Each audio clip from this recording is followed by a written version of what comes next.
ఆ రోజులలో అయోధ్యాధీశుడైన అంబరీషుడు లోక కళ్యాణం కోసం గొప్ప యాగం చేస్తున్నాడు. ఆ యాగం పూర్తి కావడం ఇంద్రునకు ఇష్టం లేదు.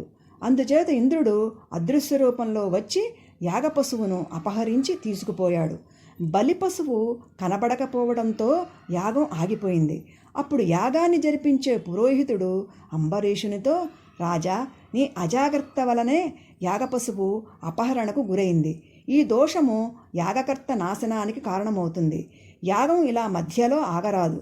ఇందుకు ప్రాయశ్చిత్తంగా నరపశువునైనా సంపాదించి యాగం పూర్తి చెయ్యి అనగా అంబరీషుడు నరపశువును సంపాదించాలని దేశాలు, నగరాలు, పల్లెలు, ఋష్యాశ్రమాలు తిరిగాడు. నరపశువు దొరకలేదు. ఈ అన్వేషణలో అంబరీషుడు భృగుతుంగ పర్వతం దగ్గర భార్యాపుత్రులతో సుఖంగా ఉన్న రుచీక మహర్షిని కలిశాడు.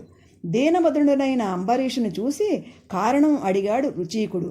విషయం మొత్తం వివరించి చెప్పి, మహర్షి, యాగభంగం ఎంత దోషమో మీకు తెలియనిది కాదు.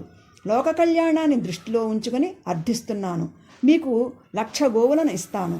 ఇందుకు ప్రతిగా మీ కుమారులలో ఒకరిని యాగపశువుగా విక్రయించమని నా ప్రార్థన అని అన్నాడు అంబరీషుడు. రాజా, నీ ప్రతిపాదన బాగానే ఉన్నది. పితృకార్యాధికారి అయిన జ్యేష్ఠకుమారిని నేను అమ్మలేను అన్నాడు రుచీక మహర్షి. కడగొట్టు పుత్రుడు సునకుడు నాకు బహిప్రాణం, వాణ్ణి నేను వదులుకోలేను అన్నది రుచీకుని భార్య.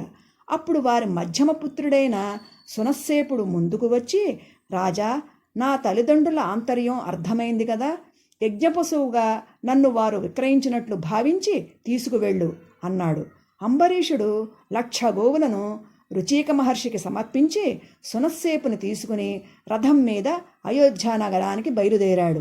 మధ్యాహ్న సమయానికి రథం పుష్కరక్షేత్రం చేరుకుంది. విశ్రాంతి కోసమని రథాన్ని ఆపాడు అంబరీషుడు. ఇద్దరూ భోజనాదులు ముగించారు.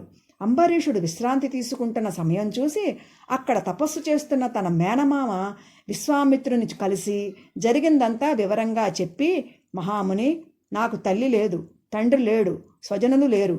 పరహిత కాంక్షాపరుడవైన నీవు తప్ప నాకు రక్షకులెవరూ లేరు. అంబరీషుని యాగానికి భంగం జరగకుండా పూర్తవ్వాలి. నేను దీర్ఘాయువునై తపోబలంతో స్వర్గం చేరాలి. నన్ను కాపాడు అని ప్రార్థించాడు సునస్సేపుడు.